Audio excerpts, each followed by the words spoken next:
Prezados estudantes, sejam todos bem-vindos. Eu sou o professor Roberto Irineu.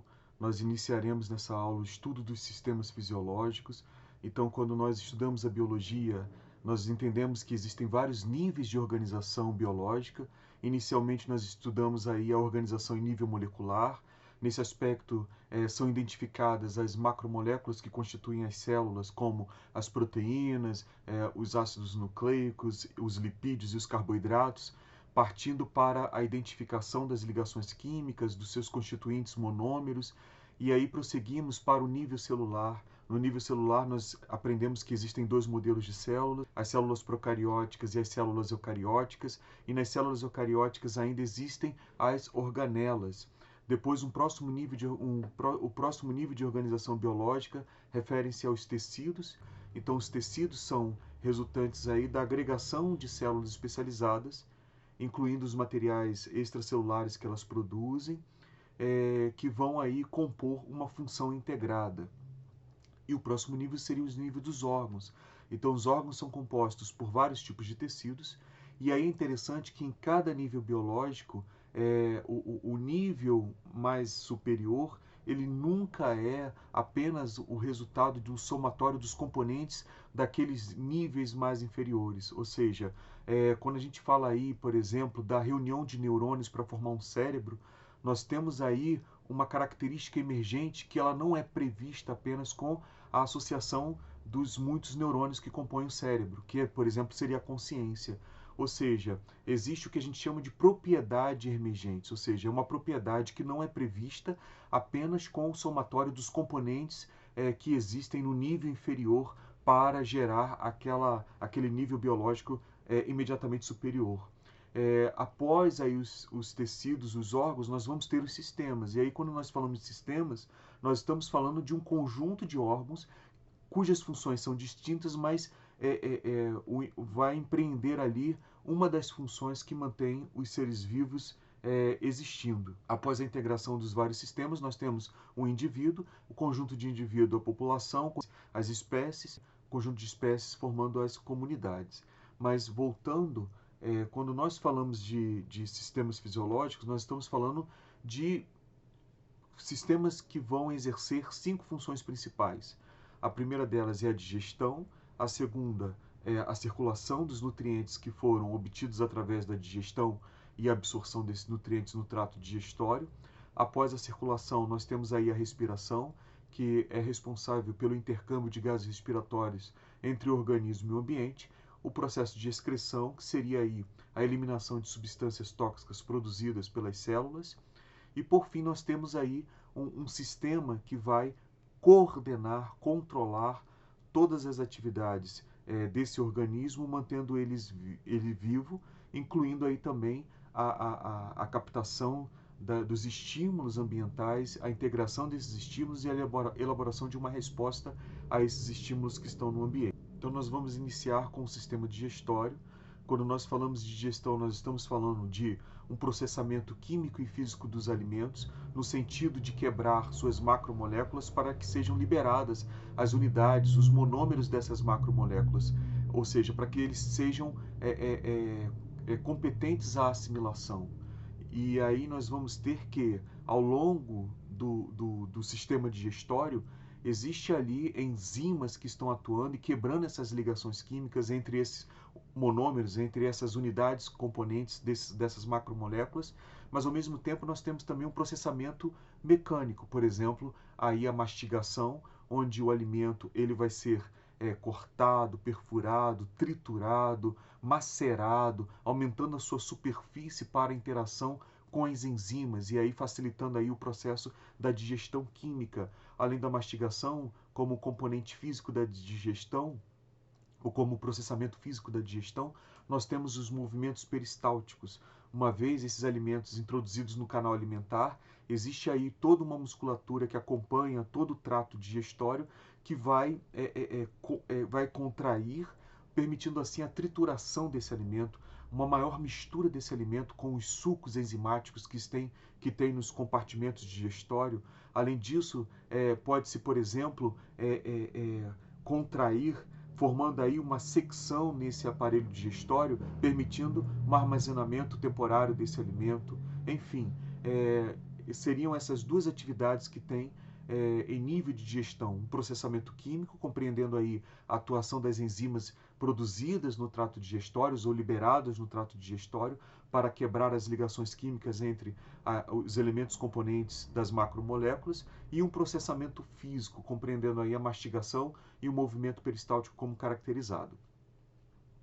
Então, o objetivo da digestão é tornar esses componentes químicos nos seus níveis mais elementares, nas suas unidades elementares, disponíveis à assimilação pelas células intestinais, principalmente pelas células intestinais. Então, o processo digestório ele vai compreender algumas fases, alguns estágios. O primeiro estágio é o estágio da ingestão, ou seja, da introdução desse alimento no interior do organismo. Muitos animais têm uma câmara de recepção, que é a boca. Nesse caso, o alimento ele é introduzido na boca.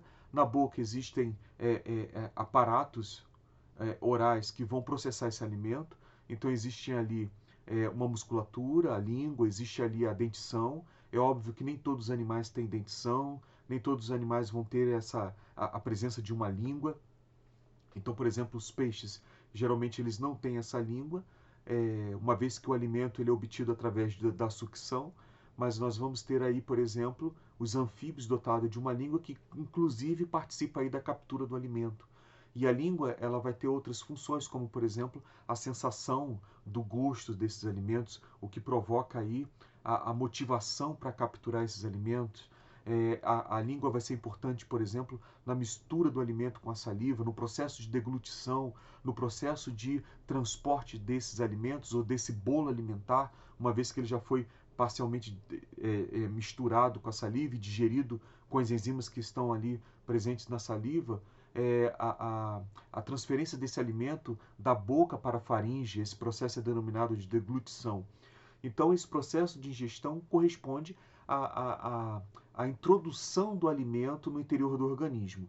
Essa introdução pode se dar diretamente numa cavidade digestória, como, por exemplo, nos quinidários, ou pode aí se dar no compartimento de recepção do alimento, que no caso seria a boca. Após a ingestão, nós vamos ter ali a digestão. A digestão já é esse processamento químico e físico, como falado. Então, existem enzimas digestórias que vão quebrar as ligações químicas presentes aí nas macromoléculas que formam os nutrientes, e ao mesmo tempo existe um processamento físico.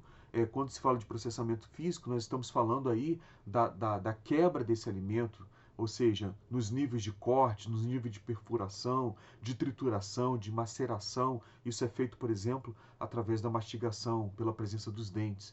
Mas também existe a questão do peristaltismo, ou seja, da contração dos órgãos e dos tubos musculares ao longo do trato digestório. E com isso nós temos aí uma trituração desses alimentos. Então, essa digestão ela pode ser subclassificada em extracelular ou digestão intracelular. É óbvio que quando nós falamos aí da digestão extracelular, nós estamos falando de uma digestão que pode ocorrer na cavidade de órgãos ou na cavidade de um tubo digestório. Então são animais complexos. Estou me concentrando nos seres multicelulares, mas existe a digestão intracelular, que ocorre principalmente nos organismos unicelulares, que consiste nada mais do que a introdução dos nutrientes através de uma superfície celular, e as esponjas. As esponjas também têm aí uma digestão intracelular.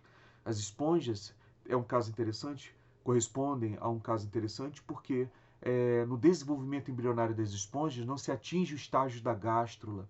Com isso, nós não temos a formação de um sistema digestório. Na verdade, não temos a formação de tecidos verdadeiros, nem de um sistema de nenhum tipo, incluindo o digestório.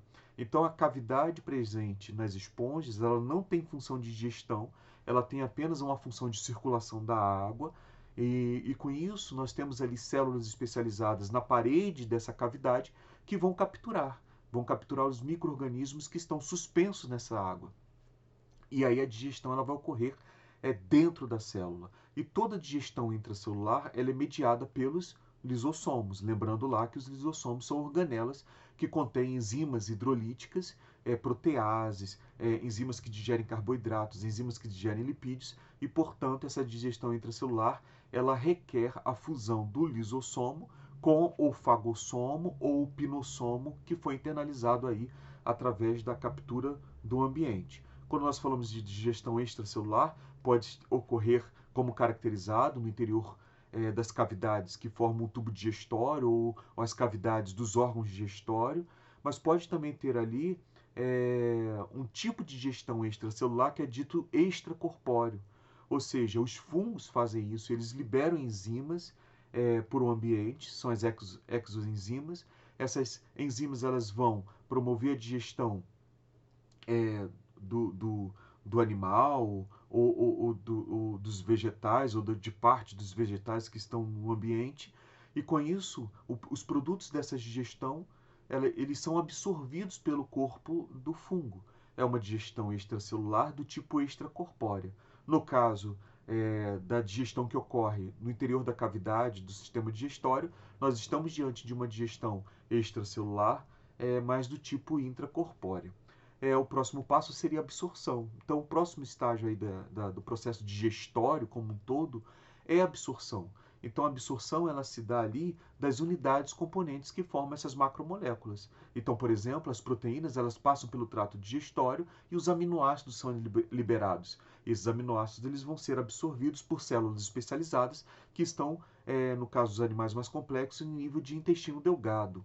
Nós vamos ter ali, por exemplo, após a absorção, nós vamos ter a produção de um bolo fecal, que consiste ali de componentes que não conseguiram sofrer digestão ou não são aproveitáveis pelo organismo. Então vai formar o bolo fecal. Esse bolo fecal ele vai ser liberado pelo ambiente ou pelo ânus, quando a gente fala aí de animais que têm um tubo digestório completo, ou seja, ele tem ali um compartimento de recepção dos alimentos que difere do local onde as fezes vão ser eliminadas, onde os produtos que não foram digeridos ou não são aproveitáveis vão ser eliminados.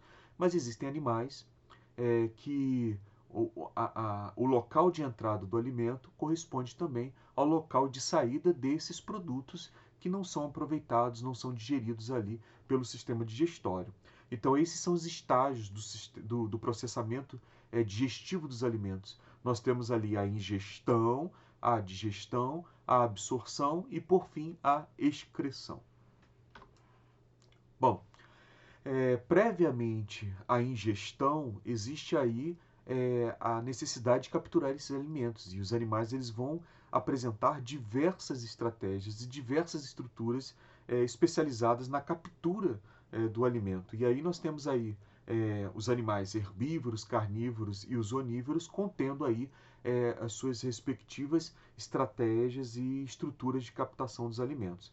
Então, inicialmente, quando a gente deixa um pouco lá dos animais e parte aí para os seres unicelulares, nós estamos vendo aqui que as células elas podem emitir expansões citoplasmáticas, denominadas de pseudópodos, e os pseudópodos eles acabam englobando as partículas do ambiente, partículas, no caso aí, agregados sólidos, com tamanho considerável, e esses alimentos eles acabam ali sendo englobados, e nós vamos ver a formação de uma vesícula, semelhante a uma bolha.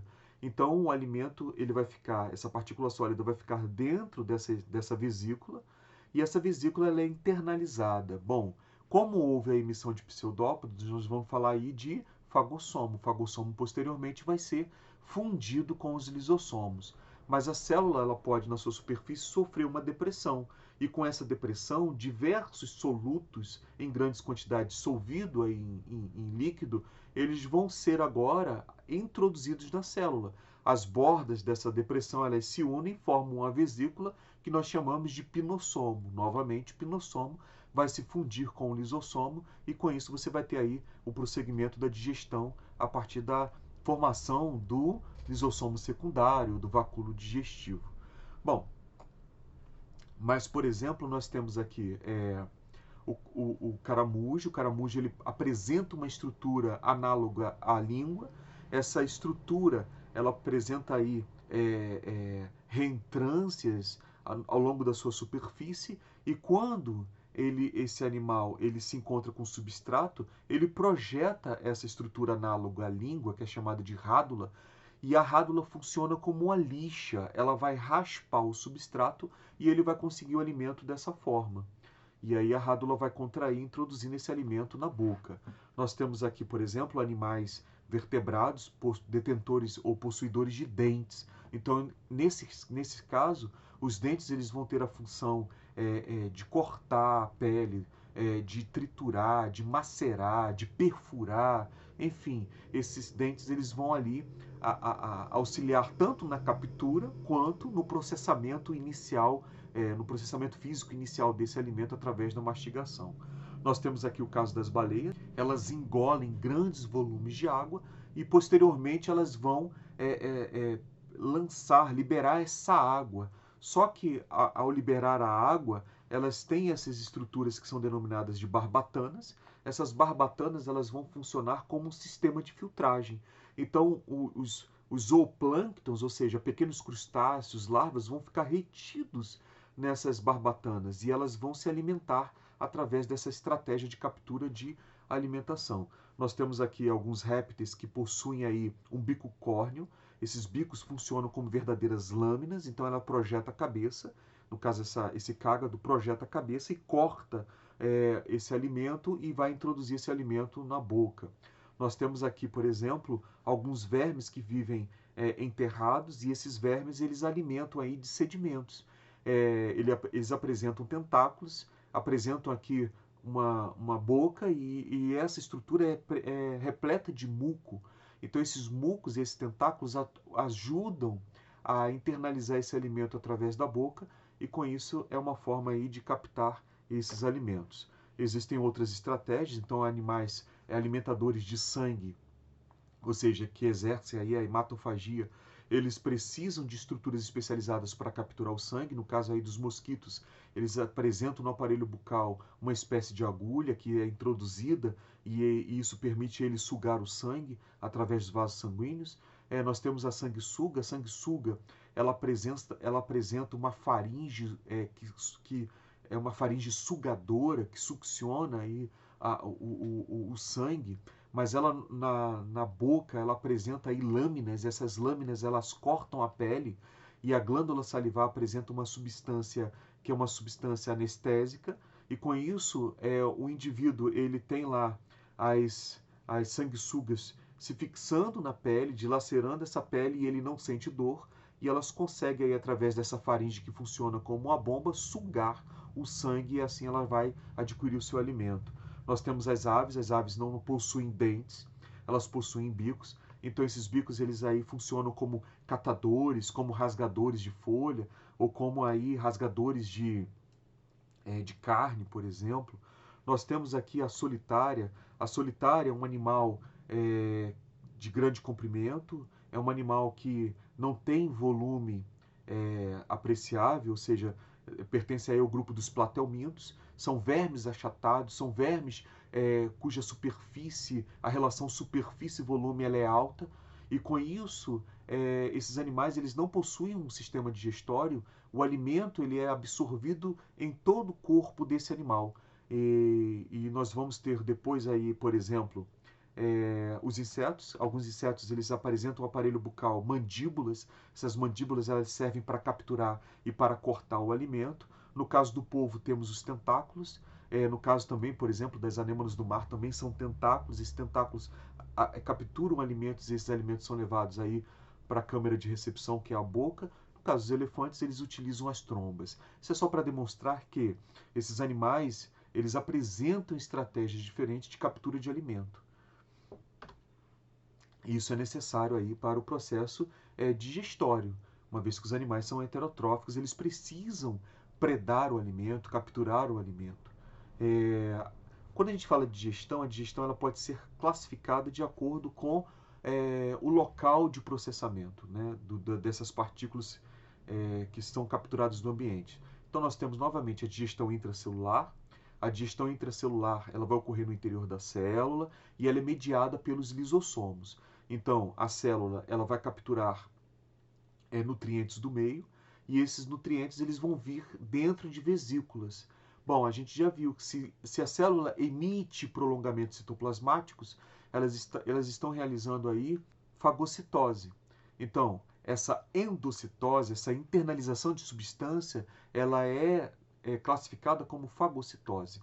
Então, a fagocitose exige aí a emissão de pseudópodos, esses pseudópodos vão englobar essas partículas e essas partículas vão ser internalizadas dentro de uma vesícula. Uma vez internalizadas, elas vão ser fundidas aí com o lisossomo.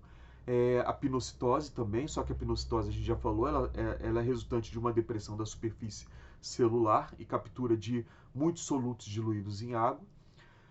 Mas o fato é que quando a gente fala aí de digestão intracelular, ela pode ser do tipo heterofágica ou autofágica. Heterofágica quando o material que vai ser digerido foi adquirido no meio. Autofágica quando o material digerido ele é próprio da célula. Então, por exemplo, as mitocôndrias envelhecidas. Agora, a digestão ela pode ser extracelular. Nesse caso, ou ela ocorre no interior de cavidades presentes no sistema digestório, por exemplo, o interior do estômago. O interior do estômago é uma cavidade que está presente nesse órgão chamado estômago. E aí, nesse caso, você tem uma digestão extracelular intracorpórea.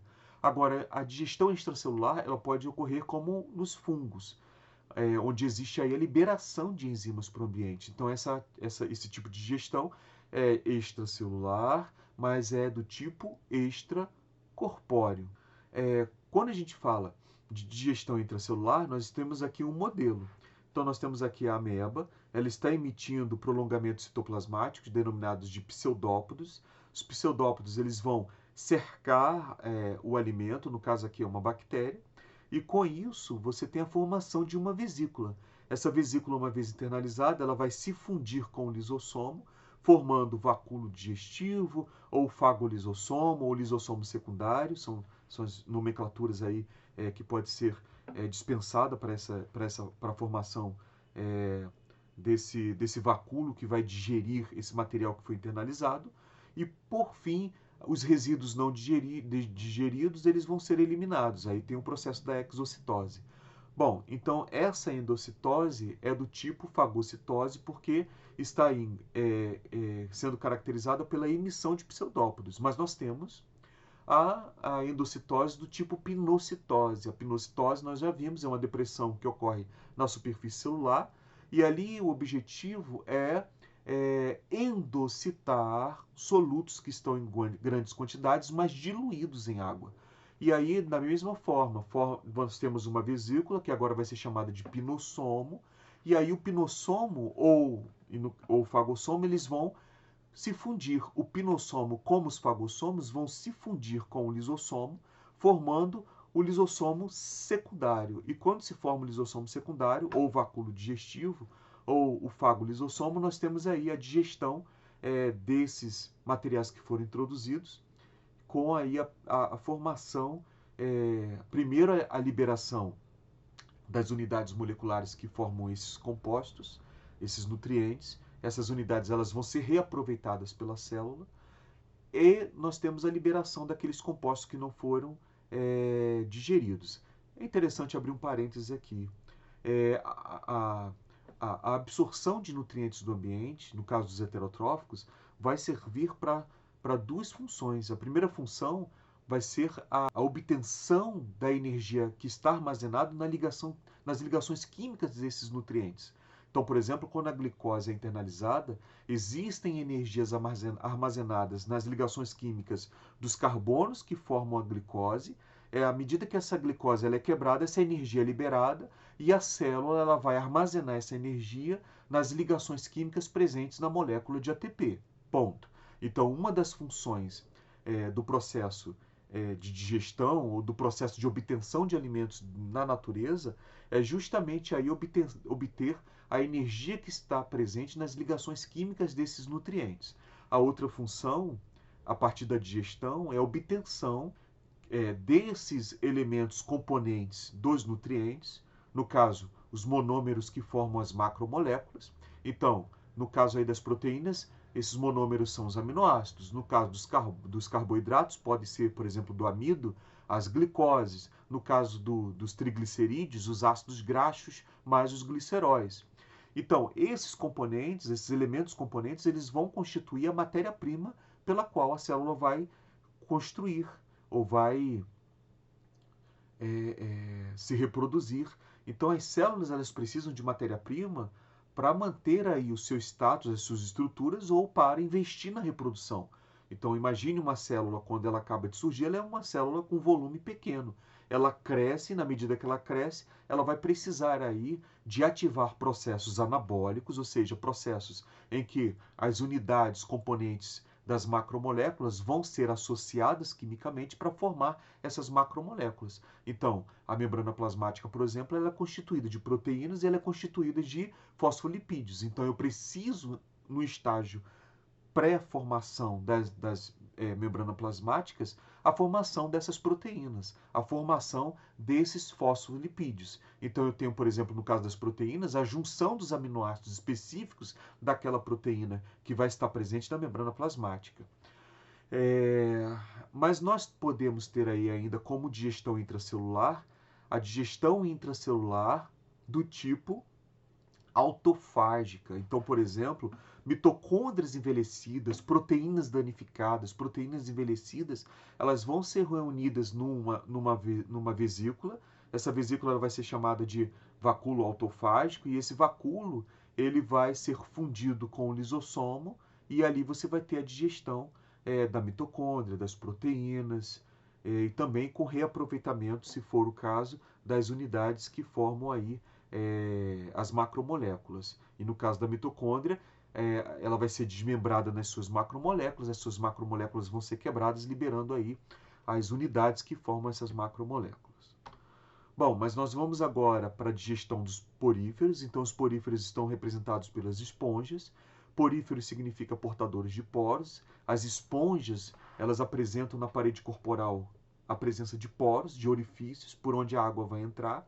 Então, eu tenho a representação aqui microscópica de um poro. Vejamos que nós podemos perceber que esses poros apresentam células flageladas, denominadas de coanócitos. Essas células elas vão bater os flagelos e vão produzir a circulação orientada da água. O que significa isso? Se nós analisarmos o corpo da esponja, a esponja ela apresenta uma cavidade, mas a gente já mencionou que essa cavidade não tem função digestória. Por quê? Porque a esponja, no seu desenvolvimento embrionário, não atinge o estágio da gástrula. Portanto, ela não tem a formação do arquêntero, ou seja, do intestino primitivo, que é o precursor aí do sistema digestório. Bom, então, as esponjas elas não vão ter nenhum tecido verdadeiro, nenhum sistema fisiológico, inclusive o sistema digestório. E aí, o que acontece? Essas células flageladas que estão aí na parede da cavidade, elas batem o flagelo e promovem uma circulação orientada. A água ela vai entrar nos poros do corpo da esponja e vai sair nessa abertura que está aí na porção mais superior do corpo da esponja. Mas à medida que a água entra pelos poros, nós temos aqui que os micro-organismos suspensos nessas águas, eles vão ser capturados por essas células denominadas de coanócitos e a digestão ela vai ser exclusivamente intracelular. Então nós temos aqui um modelo de animal cujo processo digestório é exclusivamente intracelular. É interessante nós vermos aqui que os coanócitos estão associados a um outro tipo celular que é encontrado no corpo das esponjas, que denomina-se de amebócitos. Os amebócitos, eles adquirem aí essa digestão, os produtos digestórios, os produtos da digestão que já ocorreu aí em nível intracelular nos coanócitos, mas também nós podemos ter aí simplesmente a transferência dessas vesículas que foram fagocitadas diretamente aí para os amebócitos. E os amebócitos, eles vão ali prosseguir com essa digestão e vão distribuir os nutrientes para todas as demais células que fazem parte do corpo das esponjas e que não são dotadas de mobilidade. Então nós temos aí os amebócitos, que são células dotadas de mobilidade, se locomovem através de pseudópodos, garantindo a distribuição dos nutrientes capturados pelos coanócitos a todos os tipos celulares das esponjas.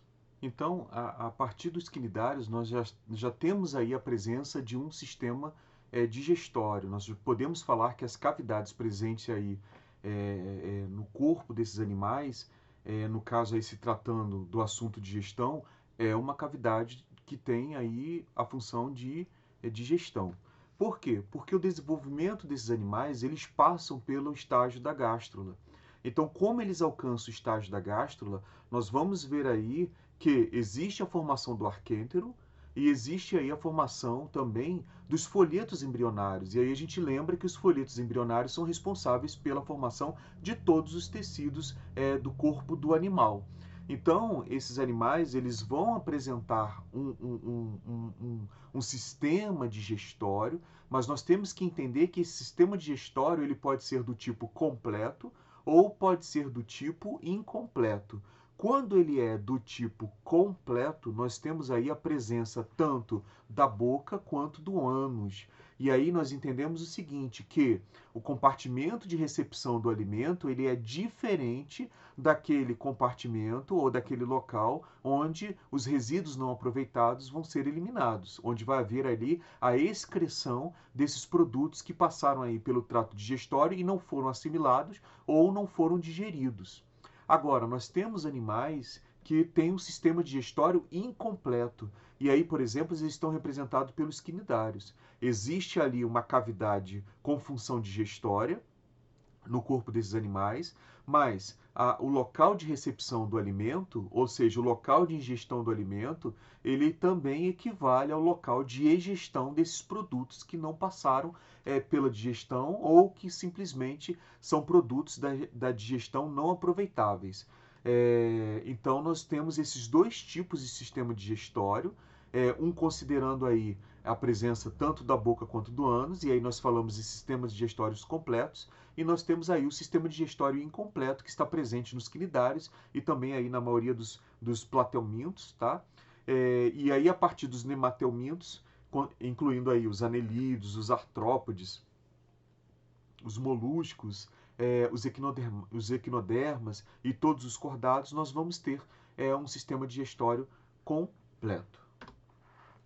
Então, nos quinidários, nós temos aí a presença de uma cavidade digestiva, de uma cavidade digestória, chamada de cavidade gastrovascular, tá? Essa cavidade gastrovascular, ela vai ter essa função tanto da digestão quanto da circulação desses nutrientes. Então, uma vez obtido o alimento, esse alimento ele passa por esse compartimento de recepção, a boca, e ele cai nessa cavidade digestória. É interessante dizer que nesses animais, a digestão ela é parcialmente extracelular e parcialmente intracelular. Então, nós temos aqui que o tecido que reveste a superfície dessa cavidade digestória lança enzimas. Essas enzimas elas são capazes de promover a digestão desses alimentos e essa digestão ela vai ser terminada no interior da célula. Então nós estamos aqui diante de um modelo animal onde a digestão ela ocorre parcialmente extracelular e parcialmente intracelular. Então nós temos aqui as células que formam aí a parede da cavidade digestória, da cavidade gastrovascular, e essas células elas podem aí liberar enzimas e também absorver os nutrientes parcialmente digeridos. E é gastrovascular, o termo vascular, porque existe aqui verdadeiramente uma circulação desses alimentos que foram ingeridos e que estão sendo digeridos. Os quinidários são importantes. Os quinidários eles recebem essa nomeação porque eles apresentam aí células especializadas denominadas de quidinoblastos ou quidinócitos. Essas células apresentam uma estrutura que funciona aí como uma mola para injetar toxinas. Na verdade, existe ali uma estrutura. Essa estrutura ela tem a função de perfurar a presa e inocular uma toxina. Mas ela está ali organizada de tal forma que ela é liberada, ela é lançada ou projetada quando a presa ela toca nesses animais. Então, funciona como uma espécie de lança, e nós temos ali uma estrutura em forma de mola. Quando aí existe aí a ativação dessas células especializadas, existe aí a liberação, o lançamento, e o nematocisto, ele na verdade apresenta ali substâncias urticantes, apresenta uma toxina que vai ser injetada no corpo do animal que corresponde à presa, ou do animal que está aí incomodando esses quinidários. Então, existe aí uma organização, esses nematocistos eles estão internalizados, mas eles podem ser projetados através da estimulação dessas células. Então, existe uma estrutura que vai projetar e com isso vai liberar essas substâncias urticantes. Bom, quando nós falamos aí de trato digestório completo, e aí nós temos aí a existência da boca e do ânus, nós estamos falando de um sistema digestório que pode apresentar compartimentos especializados, ou seja, pelo fato aí pelo fato do compartimento de recepção do alimento ser distinto daquele local onde vai ser eliminado os produtos não aproveitáveis da digestão, nós podemos ter ao longo do trato digestório compartimentos especializados, ou seja, compartimentos que vão ter a função de digerir preferencialmente um determinado tipo de alimento. Ou ainda, nós vamos ter compartimentos responsáveis pelo armazenamento temporário do alimento, a digestão do alimento ou a absorção do alimento. Isso por quê?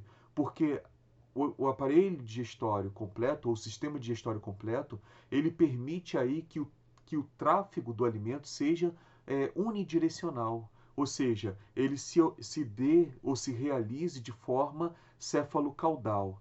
O alimento ele é introduzido na boca e ele é obrigatoriamente conduzido em direção ao ânus. E ao longo desse trato digestório, temos aí a possibilidade da existência de compartimentos que podem se especializar numa função distinta. Então nós vamos ver que o trato digestório de um sistema digestivo completo, ele vai ter uma câmara de recepção do alimento, nós vamos ter ali uma região que vai atuar na condução desse alimento. Então, na câmara de digestão pode ter ali a presença de peças bucais. Essas peças, por exemplo, os dentes vão ali triturar, macerar o alimento. Nós podemos ter ali a presença de glândulas anexas que vão liberar enzimas na boca, no compartimento oral, para a digestão inicial de alguns nutrientes presentes nesse alimento. Posteriormente, nós temos uma região de condução. Essa região de condução ela pode ser representada pelo esôfago. Então, o esôfago ele vai conduzir esse alimento da boca até o estômago. O estômago vai compreender, então, um compartimento de armazenamento ou um compartimento de digestão. E, no caso, a digestão de alimentos ricos em proteínas. Após essa digestão inicial produzida, realizada pelos estômagos, um compartimento onde esse alimento pode ser triturado, que seria a moela. Então, existem animais que não são providos de dentes, e aí exige-se a presença de um compartimento responsável pela trituração desses alimentos que correspondem à moela. Mas, posteriormente, nós vamos ter um compartimento de digestão final e de absorção desses nutrientes, que aí, na maioria dos animais, corresponde ao intestino delgado. E, finalmente, nós temos um compartimento onde o bolo fecal vai ser produzido, que aí é o intestino grosso. E no intestino grosso nós podemos ter a absorção de água e a absorção de sais minerais e a formação do bolo fecal. Finalmente nós temos o ânus, que seria ali o local de eliminação, de excreção das fezes. Bom, então prosseguindo, nós iremos fazer agora uma análise comparada, uma análise anatomofuncional do sistema digestório, se concentrando principalmente nos vertebrados.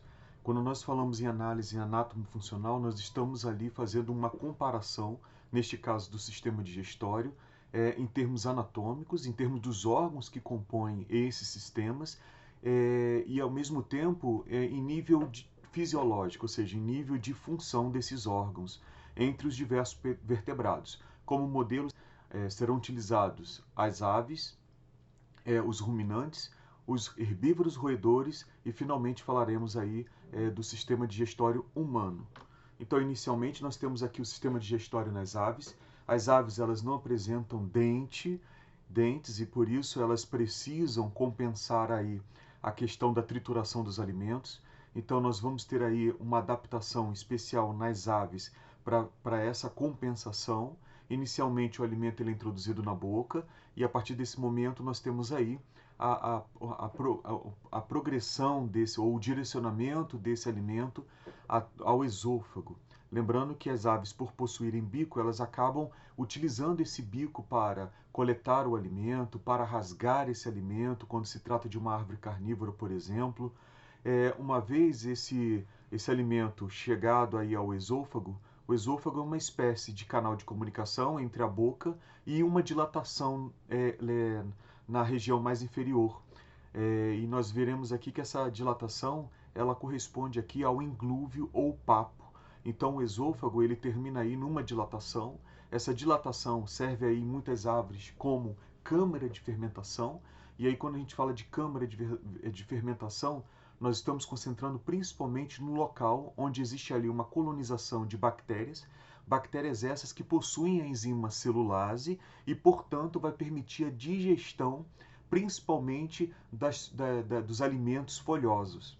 Então, em se tratando de animais herbívoros, e aí nós temos aí alguns roedores, nós temos os roedores, nós vamos ter, por exemplo, os ruminantes, e em algumas aves são herbívoras ou onívoras, enfim. Esse alimento que é folhoso, ele é rico em parede celular. As células vegetais, elas possuem parede celular, e a parede celular é constituída por glicoses que estão ligadas umas às outras de uma forma que no reino animal não há nenhuma enzima capaz de quebrar essa ligação química. Então, inicialmente, esse alimento rico em parede celular ou rico em fibras, eles não são digeríveis pelo trato digestório de nenhum animal.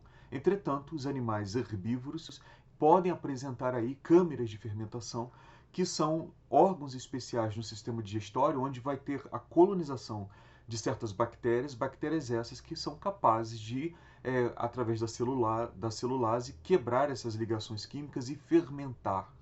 Fermentar produzindo aí ácidos graxos, enfim. Então nós temos aqui um inglúvio.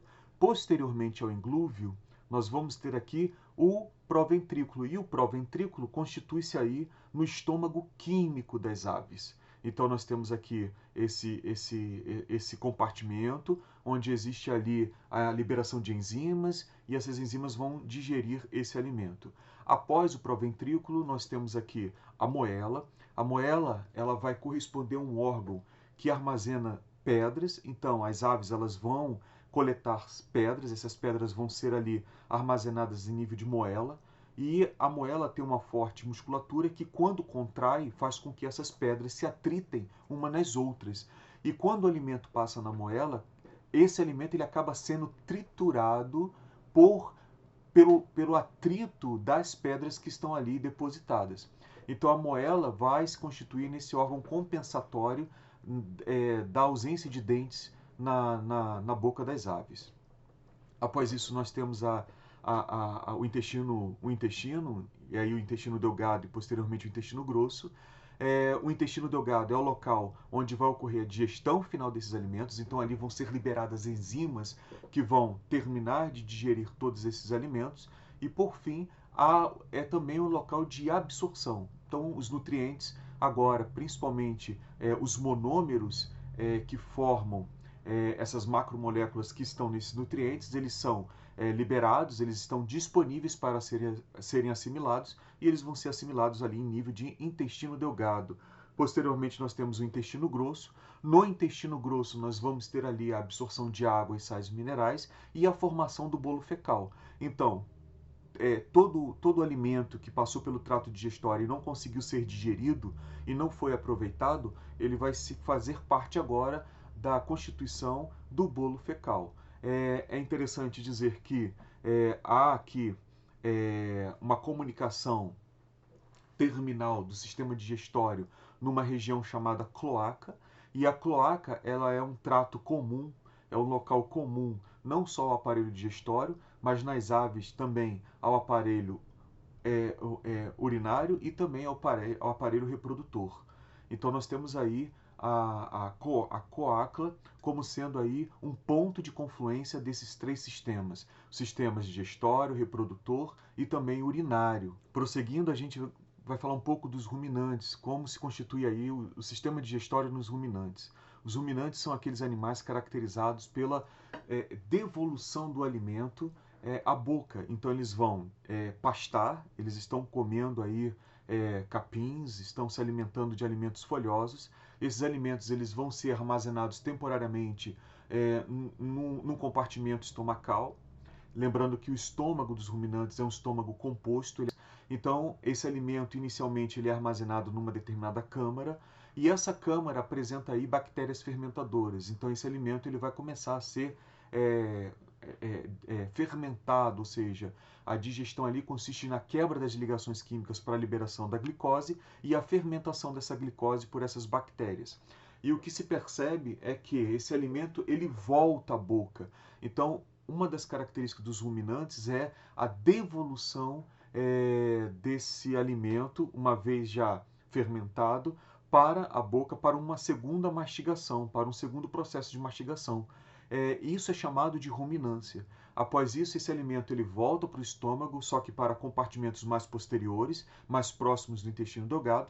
Esses compartimentos eles vão ter a função agora de digestão, e aí nós temos aí o prosseguimento desse alimento para o intestino delgado, que é o local de absorção. Então os ruminantes eles estão representados aí pelos gados, estão representados pelas girafas, pelo alce, pelo cervo. São animais herbívoros e nós vamos ver aqui agora a caracterização. Basicamente, o que eles vão ter ali de diferente é o seu estômago. Eles apresentam um estômago composto. Então, o estômago desses animais, eles vão apresentar 4 câmaras. A primeira câmara ela é chamada de rumen ou pança. Seria a câmara, corresponde à câmara onde esse alimento inicialmente vai ser depositado. Ali vai ocorrer a fermentação da glicose. Então, essas bactérias que colonizam esse compartimento, elas apresentam a enzima celulase. A celulase ela vai quebrar as ligações químicas da glicose na parede celular e com isso você tem outros conjuntos enzimáticos dessas bactérias que vão produzir a fermentação. Então, geralmente existe aí a produção de gás carbônico, existe a produção de metano e existe a produção também de ácidos graxos, enfim. Após isso, esse alimento ele retorna, ele vai para uma outra câmara, que também é uma câmara de fermentação, que é o retículo, e do retículo ele retorna à boca. E aí na boca nós temos o processo de ruminância, caracterizado pela mastigação desses alimentos já fermentados, e geralmente esses animais estão agora descansando, e posteriormente esse alimento ele novamente volta para esse estômago composto, caindo na câmara chamada de omaso. No omaso tem ali a retirada de água, mas depois do omaso vai para o abomaso ou coagulador. E o coagulador corresponde aí à câmara de digestão desses alimentos que já passaram ali pelo processo de ruminância. É interessante dizer que as câmaras de fermentação, elas na verdade são câmaras que estão ali com muitas bactérias colonizando e a principal fonte de proteínas desses animais corresponde justamente a essas bactérias. Então esse alimento ele vem com essas bactérias, é óbvio que não com todas as bactérias, mas ele vem carregado de bactérias e quando esse alimento, após passar pelo processo de ruminância, cai no abomaso, o que se observa ali é a digestão tanto dos alimentos quanto das próprias bactérias. E com isso você tem ali a fonte de aminoácidos vindo principalmente dessas bactérias. Após isso, esse alimento prossegue para o intestino delgado e o intestino delgado corresponde aí ao órgão responsável pela digestão final desses alimentos e também pela absorção dos nutrientes, no caso, as moléculas já separadas, moléculas componentes que formam aí essas macromoléculas. Ou seja, nós temos aí então a liberação de aminoácidos, de carboidratos simples e também de ácidos graxos e glicerol. Bom, agora a gente parte para a análise do sistema digestório dos herbívoros roedores. Então, os herbívoros roedores, eles vão ter a necessidade de uma câmara de fermentação. Essa câmara de fermentação ela está localizada no ceco. Então, seco corresponde aí ao compartimento onde essas bactérias elas vão digerir e separar a glicose da parede celular e depois ocorre aí o processo de fermentação. Nós temos que ter aqui o cuidado de observar que a câmara de fermentação, que corresponde ao seco porque é uma estrutura que não tem uma abertura, então ela tem um fundo cego. Essa estrutura ela está após o intestino delgado. E o intestino delgado é o local onde há a ocorrência de absorção dos nutrientes. Então, esse alimento ele vai ser fermentado no seco e a partir desse momento ele vai para o intestino grosso e nós temos ali a formação das fezes e a liberação dessas fezes. Essas fezes estão ricas em nutrientes. Então, o que esses animais fazem? Eles acabam se alimentando das suas próprias fezes. Então, existe aqui nesses animais que são os herbívoros roedores o comportamento de coprofagia, ou seja, de se alimentar das suas fezes.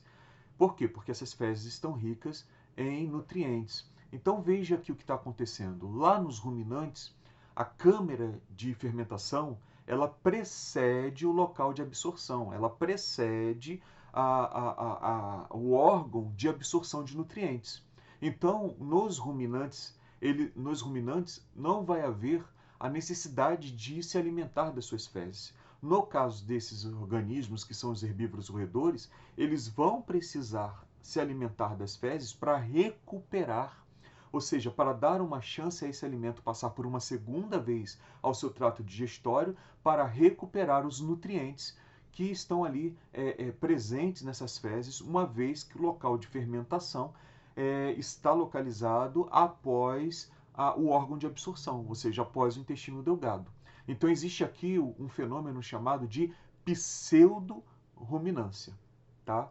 E é a partir disso que esses animais recuperam boa parte desses nutrientes. É interessante dizer que essas fezes geralmente são as fezes matinais, são as primeiras fezes, e essas fezes elas têm um aspecto brilhante, um aspecto liso, ao contrário daquelas outras fezes onde elas são mais secas e, portanto, desprovidas aí de água, enfim.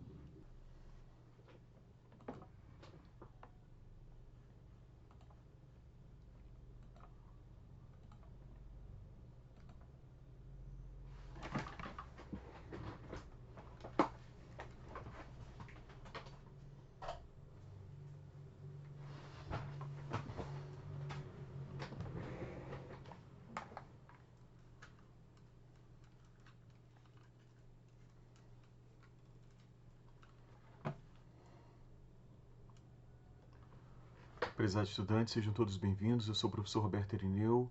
Nós vamos prosseguir com essa temática, sistema digestório, e nessa segunda parte nós vamos falar do sistema digestório humano. Então, em nível de introdução, nós vamos ver que o sistema digestório ele é responsável pela quebra dos alimentos, tornando os nutrientes assimiláveis. E quando eu falo nessa questão de tornar os nutrientes assimiláveis, eu estou me concentrando que os nutrientes eles são formados por macromoléculas. Essas macromoléculas nós vimos que as principais categorias são carboidratos, proteínas e lipídios. Nós temos ainda os ácidos nucleicos. E à medida que eles vão passando, esses nutrientes vão passando pelo trato gastrointestinal, eles vão sofrendo um processamento. Esse processamento ele pode ser um processamento físico ou um processamento químico. No processamento físico, nós vamos ter ali, em nível de mastigação, a quebra, a maceração desse alimento e, com isso, a ampliação da sua superfície. Isso é importante por dois aspectos. Primeiro, o aumento da superfície auxilia aí, corrobora para o aumento da eficiência da digestão através das enzimas. Então, as enzimas elas vão atuar de forma mais eficiente, tendo acesso às ligações químicas dos compostos químicos que formam esses nutrientes. E, além disso, a mastigação ela é importante para que haja uma preparação desse alimento em nível de deglutição. Então, esse alimento ele vai ser cortado, ele vai ser macerado, ele vai ser misturado à saliva e, com isso, nós vamos ter ali pedaços que possam ser deglutidos. Então a mastigação representa aí um exemplo de processamento físico dos alimentos. O outro processamento físico ele ocorre em nível de movimento peristáltico ou peristaltismo, ou seja, ao longo do trato gastrointestinal existe ali uma contração da musculatura e essa contração ela serve principalmente para triturar o alimento, para isolar esse alimento num determinado compartimento por algum tempo.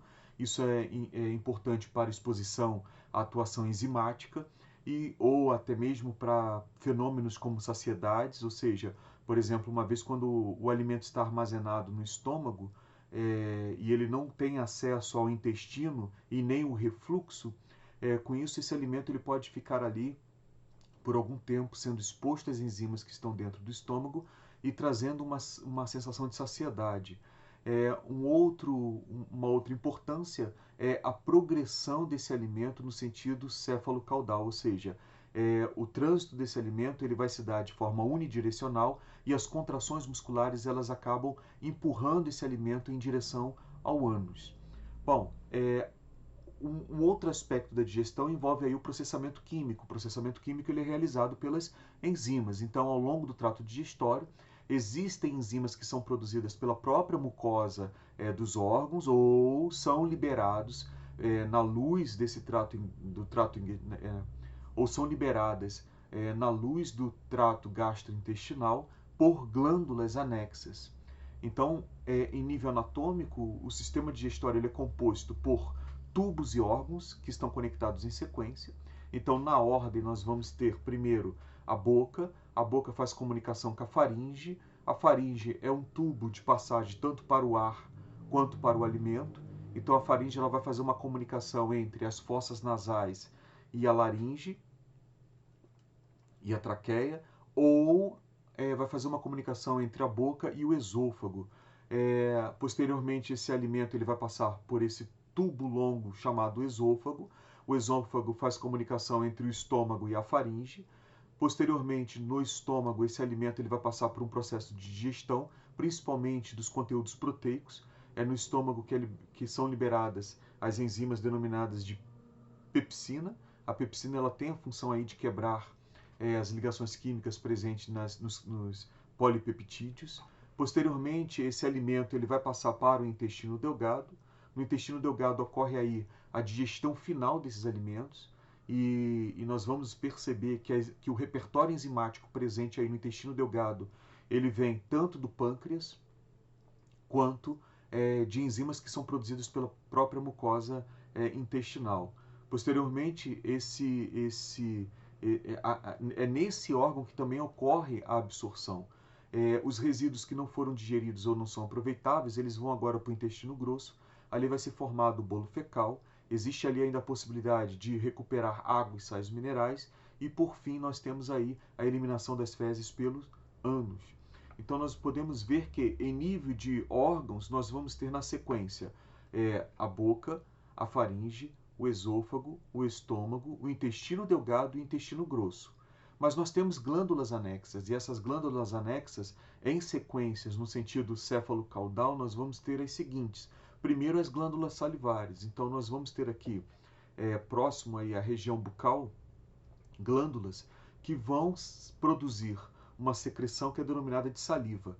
Essa saliva ela vai ter especialmente um muco. Esse muco ele vai ter várias funções, por exemplo, neutralizar o pH da boca, ou seja, corrigir esse pH que naturalmente fica ácido para um pH neutro, e isso é indispensável para a atuação das enzimas que estão presentes na saliva. A principal enzima presente na saliva em termos de digestão é a amilase salivar. A amilase salivar ela tem um pH ótimo em torno de 7. Nós vamos ter aí a saliva atuando na lubrificação desses alimentos e com isso esse alimento ele vai ser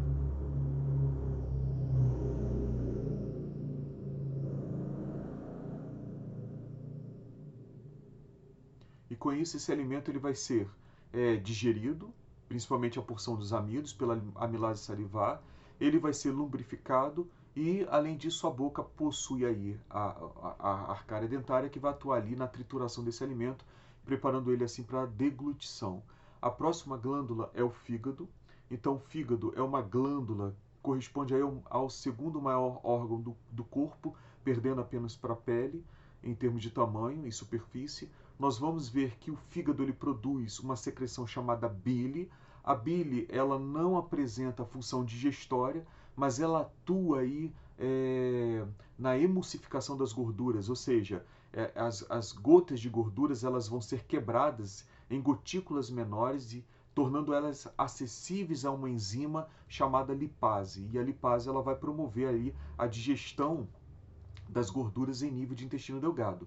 Então nós vamos ter aqui o fígado produzindo a bile. A bile pode ser temporariamente armazenada na vesícula biliar ou pode ser despejada diretamente aqui no intestino delgado.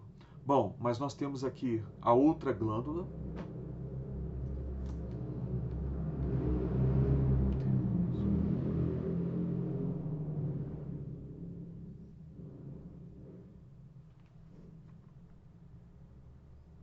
Nós temos aqui a última glândula, que seria o pâncreas, uma glândula anexa ao sistema digestório. O pâncreas é uma glândula mista, porque é uma glândula tanto endócrina quanto possui também funções exócrinas. Então, o pâncreas, ele, na função endócrina, vai produzir aí a insulina e o glucagon, são hormônios que vão trabalhar aí no controle dos níveis de glicose no sangue.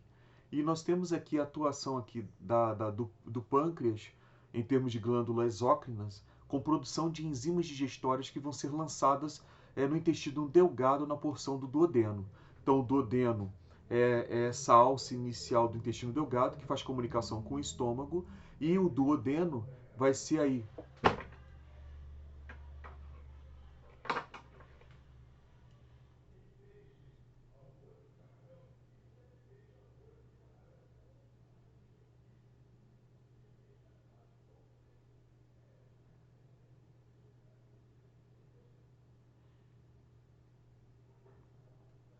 Então, o duodeno é o segmento do intestino delgado que vai receber as enzimas pancreáticas, vai receber a bile do fígado e vai receber o quimo, que seria aí o produto da digestão do alimento que entrou no estômago. E ali nós vamos perceber que o intestino delgado também possui suas próprias enzimas para a digestão do alimento. Então, a porção inicial do intestino delgado, chamada de duodeno, ela vai ser ali importante não só na digestão final dos alimentos, quanto também na questão da absorção das moléculas que são liberadas a partir do processo digestório que foi completado até então. Bom, quando nós olhamos o tubo gástrico, quando nós olhamos o trato gastrointestinal, nós podemos perceber que eles têm o mesmo plano em termos de organização anatômica e histológica. Então nós podemos ver aqui que ao longo do tubo digestório existem vários tecidos que se dispõem concentricamente